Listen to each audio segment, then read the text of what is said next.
Morning, everyone. Last night, in the middle of the night, literally midnight, the Liberal and Labor Party, they gang up together to basically pass these electoral spending laws, which make it easier for the major parties to basically raise funds and spend funds at elections, whereas they've gone after the crossbenchers. They haven't allowed the crossbenchers some of the same liberties. So this is directly going after, one, your favourite freedom parties, and there's 10 of them, but it also goes after the Teals and the Greens.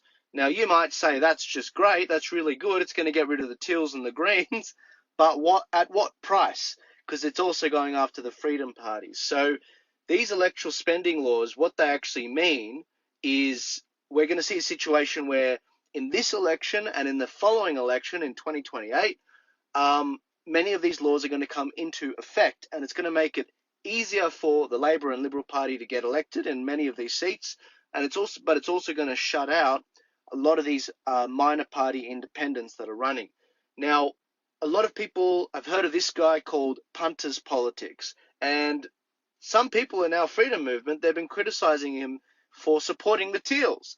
But I ask you not to bash the guy, because the Teals are his freedom party in his mind. Now, I totally disagree with him. I don't think they're a freedom party at all, and I don't think he's saying that either. But that's his answer to the major party duopoly. This is a guy that believes in real action on climate change, on lowering the cost of housing and rent, and on Australian gas companies paying their fair share of tax. Fair enough. That's what he wants, and he doesn't think that the Liberal-Labor duopoly are going to do that.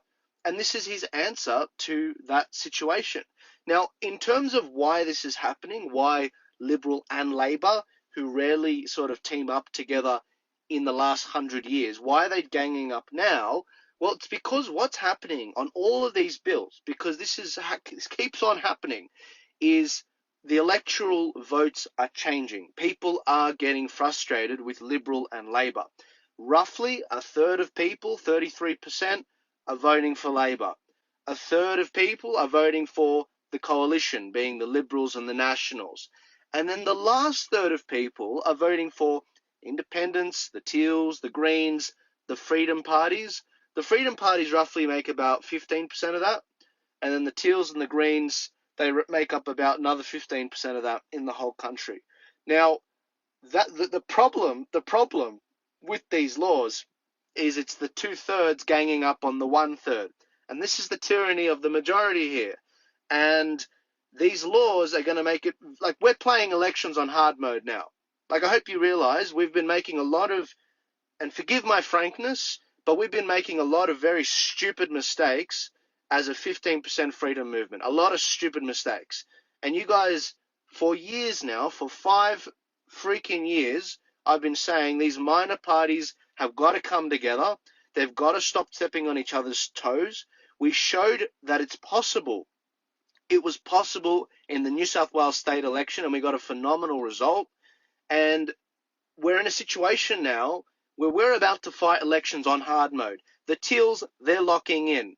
The Greens, they're locking in. They've got 1,000 volunteers per electorate in Brisbane that they want to win. 1,000 per electorate. Last election, they door knocked every single door in the electorate in and around Brisbane. Every single door. They polled the place like 3 or 4 times and got the polling they got was within like 1 to 5% of the actual election day result. They are locking in. They are getting out there. They're door knocking right now. None of this, oh yeah, maybe 1 week to go, we might think about handing out a how to vote card at a polling booth. That's the bar. They are onto it now. I'm seeing posters going up. I'm seeing, big border signs going up, people putting signs up on the side of the road, people handing out pamphlets at train stations, big billboards going up. That's what's going on right now. And in the last few weeks, I've been keeping my mouth shut. But I'm sick of tired of these minor parties going after each other, especially in Queensland, attacking each other, and the people in the comments not supporting their favourite member of parliament. Everyone will leave a comment. Everyone will leave a share. Everyone will leave a like. Everyone has an opinion on everything, but no one wants to do the work, get behind your favorite Freedom Senator or Freedom lower house member or Freedom candidate and get out there and actually start doing the work. And until people realize that, we're going to keep losing. I've been saying this since October last year. I've been warning people, and I feel like it's been falling on deaf ears, but I'm cracking the shits now. I said in October last year, it's going to be a minority government, Liberal or Labor. And if we don't control that crossbench, the government is going to be formed with the Teals or the Greens. So if you think things are bad now, wait until it's an Albanese government or a Dutton government, and in order for him to pass anything through the lower house or through the Senate, he's going to need Teal votes. He's going to need Green votes. All these minor parties, they're focused on winning that one Senate spot per state, because you can only get one Senate spot per state.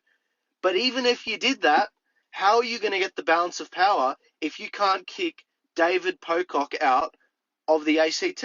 It's not possible. It's actually not possible.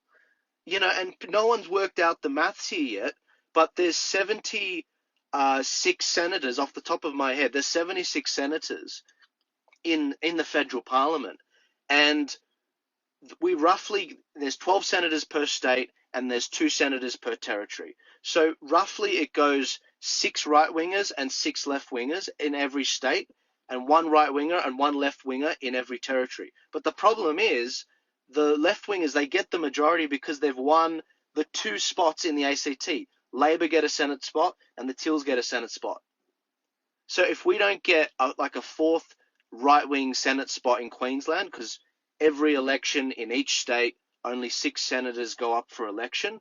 That's why Babbitt and Pauline Hanson up for election. And this is the thing. I'm going to lose some of you guys on this. And that's the problem. That's the problem. People don't know the rules.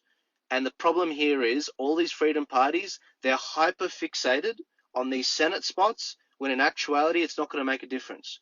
Because they don't have a ground game. They should be targeting 3 to 4 key lower house seats in every state, and they should be going after those as well as a Senate spot. Because at this stage, we're only going to get 1 senator, maybe, per state. And even if we do, that still won't give us the balance of power. It won't. Because, let me give you an example. Queensland. It's the way the result's going to come out is it's going to be 2 Labor, 1 Green, 2 Liberal Party, National Party, and maybe Malcolm Roberts or Gerard Rennick. That's right, just one of them. Just one of them. And everyone thinks that you're going to get 2 of them elected. You're not. You're going to have to pick your favorite one, and you're going to have to pick which one that's going to be.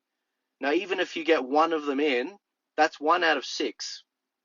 That's 1 out of 6. And that's the best case scenario. The reason why we were going to lose Rennick is because he got in elected on the Liberal National Party ticket back in 2019. That's not going to happen this time. He's not on the Liberal National ticket. So he has to compete with Malcolm Roberts. So for those of you that have been criticizing Malcolm and Pauline the last few weeks, I totally get it. I share your concerns. But if you're going to pick Gerard Rennick, lock in. Lock in. Get behind him. Email him. Say, hey, I'm ready to start volunteering. I can't do every day, but I can do, maybe this day for 5 hours or this day for 1 hour or whatever. If you like Pauline, if you like the other Libertarian Party, there's so many freaking minor parties.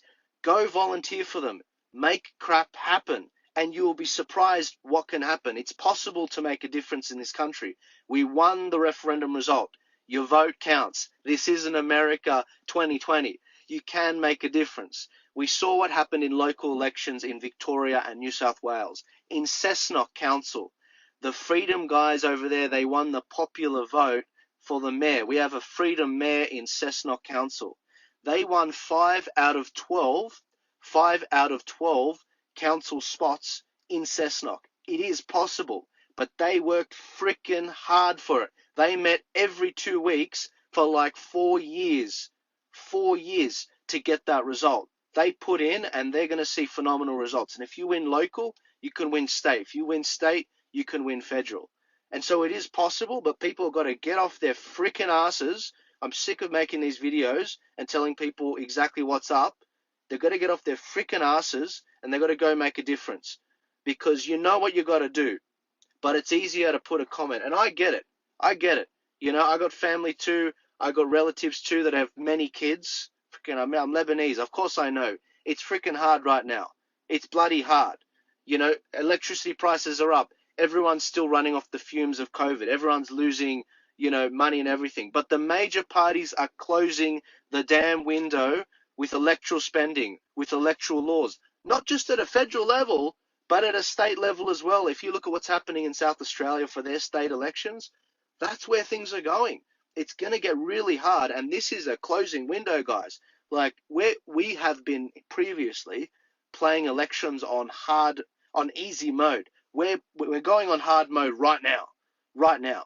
And so you guys know these eyebrows as the election eyebrows. You know they come out during election time. I'm warning you guys. I've been warning since October last year. We got to lock in. We got to lock in. Now, the good news is a lot of these freedom parties have been talking privately, some of them, and they're staying out of certain seats and they're not running in certain states. And they're saying, go to this other party that shares our values. That's great to see, and I hope to tell you guys more about that soon. But boy, am I pulling my hair out right now. I really am frustrated with the fact that we've been playing on easy mode and now we're going into hard mode. The Teals, the Greens, they're locking in. What are we doing? What are we doing? We're multiplying like rabbits, these freedom parties. And I know you guys are sick of it. And it's frustrating. But I'm saying I'm putting all this out here now because I don't want a situation where people feel like they weren't warned. 3 months. We're 3.5 months out from an election. I don't want you guys to feel like you weren't warned when the election day comes out. And it's like, oh, how did Albanese win? You can't say the vote was rigged.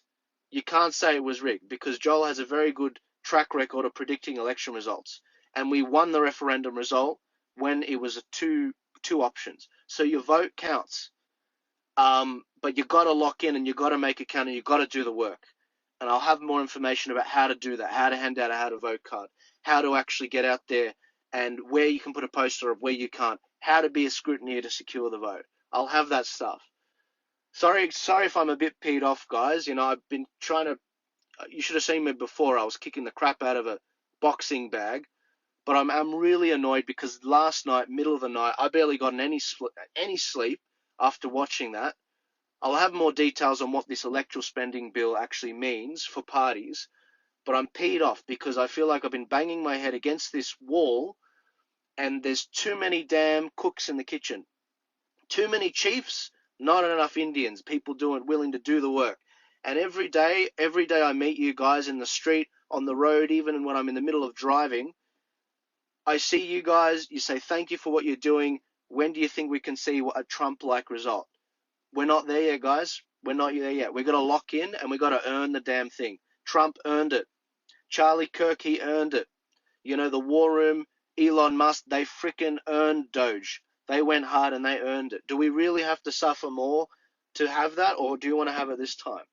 And that's what I challenge you guys to have. God bless you. Have a great day. I'll have another video soon. But please excuse this one. I'm very peed off. Very peed off.